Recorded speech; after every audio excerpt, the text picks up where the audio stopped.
Hi, my name's Phil. I like talking about politics, and in this video I like to reflect on the diplomatic battle line being drawn over the trade war about to start potentially between Britain and France, but certainly between Britain and the EU later this month.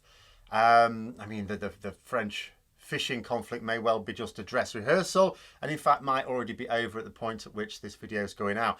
But first, if you'd like to be notified of daily news and politics, please subscribe to the channel and click the bell notification icon. So yeah, just to reiterate the point that, fast moving event this week. At the time of recording, the French fishing conflict is still ongoing. By the time publication of the video, might have been publicly resolved. Don't know. I talked about the possible resolution yesterday, but there is a much bigger Brexit row brewing, which is expected to spill over this month.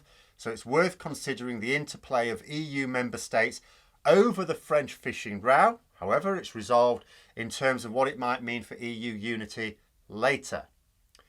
So France threatened action against the UK for the UK's refusal to grant these licences to some French fishermen, which is a breach of the Trade and Cooperation Agreement.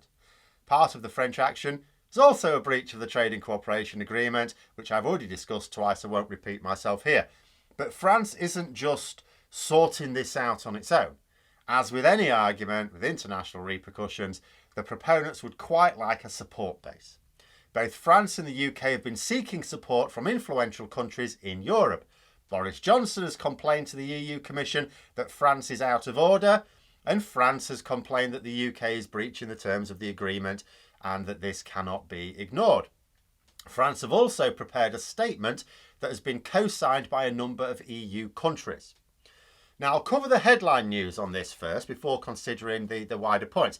So the news, as presented in the Times, which is a conservative backing British newspaper, is that 10 EU member states, including Cyprus, have co-signed a declaration showing solidarity with France and placing the blame on Britain. Now, you can spin this two ways, and you may side with one spin or the other. Brexit supporters may consider that the EU has 27 member states, so why haven't 26 countries signed this declaration? Why is it only 10? Which, if you include France, is still half the total members of the EU. And that is potentially significant. Let's stand back a bit and look at what's going on. As a result of the Brexit deals, the EU made out like bandits. EU businesses have an easier time selling in their own single market because British competition is much diminished thanks to the Brexit trade barriers placed in their way, but the reverse is not entirely true.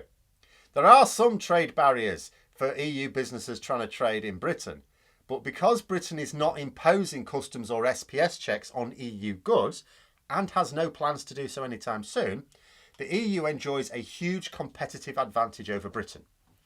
A trade war would, of necessity, mean harming some of this EU trade because it would mean raising barriers that would disproportionately affect the EU businesses.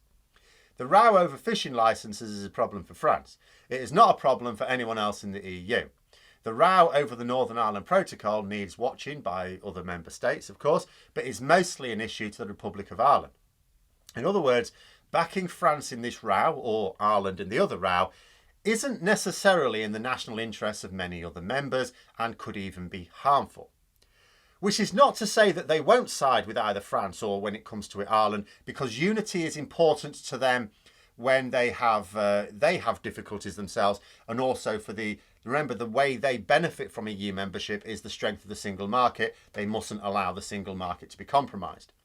But just to explain the pressures, that 16 member states did not sign this statement might be an indication that they either think France went too far, or maybe they were just annoyed that they weren't consulted ahead of the announcement and see no reason to write France a blank cheque of support.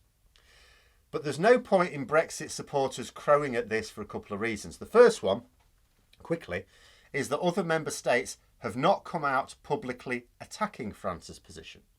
They may not have signed the declaration, but they haven't criticised France. Although there are some EU nations not falling squarely behind France on this, they're certainly not falling behind the UK. As such, there is no split within the EU over this. And France has a lot more international support than the UK, who has basically none. The second reason why this can spin heavily away from the Brexit supporters' point of view is that it's not just a numbers game. There are some EU nations more important than others if there is to be a trade war. The nations backing France are Germany, Belgium, Cyprus, Spain, Greece, Ireland, Italy, the Netherlands, Portugal and Sweden. That is almost every single EU nation that borders Britain. There's only Denmark, of all our immediate EU neighbours, that has not signed in support of France's statement. Now consider this. France has taken unilateral action against the UK, or is threatening to. It may have been called off by now, and some of it is perfectly lawful. Like, you notice that this is not EU action. This is France's action. Unilaterally France's action. Learning point for Brexit supporters. EU member states are sovereign nations and they handle their own borders. France has threatened to stifle British trade into the EU via their borders. And they've got the right to do that. It's their borders. It doesn't need EU support for the other co-signatories to do the same, should they wish to do so. I'm not suggesting they would, but we need to bear in mind, if France can do it, well, why couldn't the Netherlands? Why couldn't Belgium? Why couldn't Sweden? Why couldn't Ireland?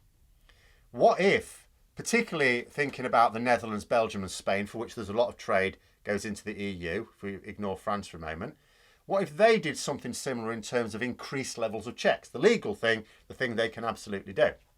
Because the other thing to point out is this also includes the bulk of the wealth and influence of the EU. The largest, and Denmark aside, wealthiest EU nations have all publicly sided with France here. The practical upshot of this is France has the support of enough influence in Europe to press ahead, even though I'd like to think a few calming voices would advise against playing Johnson his own game of rules breaking. And the reason has been made clear by a number of diplomats. EU countries are sick of Johnson's antics. Like, when it comes to taking sides, there is no question. They're absolutely sick of Johnson. I've said before, they have a lot on their plate. They're trying to deal with COVID, the climate emergency, China, Russia, the United States. They've got 2 member states threatening the rule of law in Poland and Hungary. Frankly, Poland and Hungary represent a much more serious threat to the EU than the UK does. They cannot be messing about with a major economy on their doorstep, trashing democratic norms and buggering about with endless acts of bad faith. Under normal circumstances, some of these nations may well have told France that it should have come to an agreed strategy with them instead of acting alone and then asking them for approval later. But when it comes to picking sides, this isn't just a case of siding with the fellow EU member against a third country. They are really very tired of Boris Johnson and his cabinet. So sure, the opening line from the Times, which remember, Tory voting paper, France has been rebuffed by other European governments as it tried to get more EU support against Britain. It's absolutely true. You can absolutely spin it like that. No problem at all. That's not bad journalism. That is a way to look at it. 16 member states have because France has gone to them all and said, will you sign this? 16 of them have gone, no. But you can also say, France gets the support of the most powerful EU nations and almost all of Britain's immediate neighbours in a joint statement against it. And that's the 2 ways of spinning it. Now, I haven't actually discussed what's in the statement, have I? The statement accuses the UK of failing to stick to its Brexit agreement and that there should be further technical discussions. The statement also reminds everyone that the fishing agreement portion of the deal is up for renewal, or not, in 2026, and that it is tied to energy supplies.